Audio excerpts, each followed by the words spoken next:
Friends, hi YouTube fans. So ఈరోజు మనము కొత్త రకమైన స్వీట్ తయారు చేయబోతున్నాము. సో ఇదేంటి అంటే, సో ఎప్పుడైనా మీరు చూసారా? చూసి ఒక్కసారి మీరే చెప్పండి అది ఏం స్వీట్ అనేది మీకే తెలుస్తుంది. ప్రాసెస్ స్టార్ట్ చేసుకుందాము.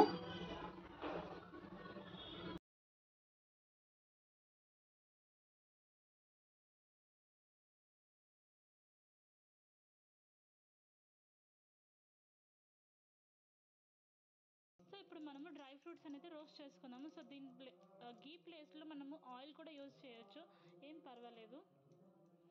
సో మంచిగా డ్రై ఫ్రూట్స్ రోస్ట్ చేసేసుకొని పక్కన పెట్టేసుకుందాము. సో గైస్, ఇప్పుడు మనం డ్రై ఫ్రూట్స్ అనేది రోస్ట్ చేసుకున్నాం కదా. ఇప్పుడు మనము రవ్వ ఉంటుంది కదా, రవ్వ వేసుకొని రవ్వ కొంచెం లైట్ బ్రౌనిష్ కలర్ వచ్చేదాకా రోస్ట్ చేసుకోండి దాన్ని మంచిగా. సో ఇప్పుడు మనము డ్రై ఫ్రూట్స్ అనేది రోస్ట్ చేసుకుందాము. సో దీని గీ ప్లేస్లో మనము ఆయిల్ కూడా యూజ్ చేయొచ్చు, ఏం పర్వాలేదు. సో మంచిగా డ్రై ఫ్రూట్స్ రోస్ట్ చేసేసుకొని పక్కన పెట్టేసుకుందాము. మంచి అరోమా వచ్చేదాకా మంచిగా దీన్ని మంచిగా రోస్ట్ చేసుకోండి. కొంచెం స్లైట్గా కలర్ చేంజ్ అయితే సరిపోతుంది. సో ఎక్కువగా రోస్ట్ చేయకండి, మాడగొట్టకండి. సో నార్మల్గా రోస్ట్ చేసుకుంటే సరిపోతుంది.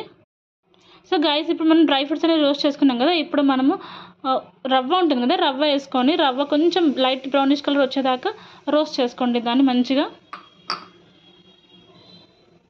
గైస్, మనకి ఇప్పుడు ఆల్రెడీ రవ్వ అనేది మంచిగా బ్రౌనిష్ కలర్ లాగా వచ్చేసింది, చేంజ్ అయింది, అరోమా కూడా వస్తుంది. సో మనం పక్కన తీసి పెట్టుకున్నాము. సో ఇప్పుడు మనం ఏం చేద్దామంటే నెక్స్ట్ స్టెప్. సో ఇది పాలతోటి కాదు, జస్ట్ నార్మల్గా వాటర్ తోటి కూడా స్వీట్ చేసుకోవచ్చు. చాలా సింపుల్గా ఉంటుంది, చాలా బాగుంటుంది, చాలా టేస్టీగా ఉంటుంది, పిల్లలు కూడా తినొచ్చు. వాటర్ అనేది బాయిల్ అవుతుంది. సో ఇందులో కొంచెం ఇలాంచి వేసుకుంటున్నాను అండ్ కొంచెం షుగర్ వేసుకోండి. షుగర్ క్వాంటిటీ అనేది మీ స్వీట్నెస్ బట్టి ఉంటుంది.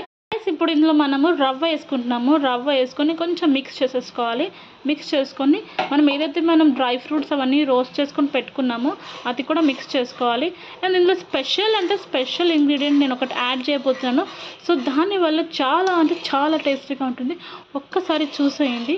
అది ఏంటి అంటే బనానా అండి. బనానా అంటే ఇష్టం లేని వాళ్ళు ఎవరు ఉండరు. సో ఒకవేళ ఆప్షనల్, మీకు యాడ్ చేసుకోవాలనుకుంటే యాడ్ చేసుకోండి, లేకపోతే so you can ignore. So మంచి పాకం అనేది మంచి రెడీ అయిపోయింది. సో మనం ఇందులో రవ్వ వేసుకున్నాము. రవ్వ అంటుంది, ఏం రవ్వ అనుకుంటున్నారు కదా. సో ఉప్మా రవ్వ అండి, సన్న ఉప్మా రవ్వతోటి ఇది స్వీట్ అనేది తయారైపోతుంది. చాలా సింపుల్గా ఉంటుంది, చాలా టేస్టీగా ఉంటుంది. సో ఇప్పుడు మనకి రవ్వ అనేది ఇలాగ లూజ్గానే ఉండాలి. సో లూజ్గా ఉంటేనే టేస్టీగా ఉంటుంది. సో మీరు దగ్గరగా వచ్చేదాకా కొంచెం. సో గైస్, ఇంతే అండి ఈ స్వీట్, రవ్వ స్వీట్ అనేది ఎంతమందికి నచ్చిందో please like and subscribe guys. నచ్చితే ప్లీజ్ కామెంట్ చేయండి అండ్ ఇంట్లో కూడా ట్రై చేయండి. చాలా సింపుల్ రెసిపీ, 5 minutesలో అయిపోతుంది. So thank you guys for watching my video.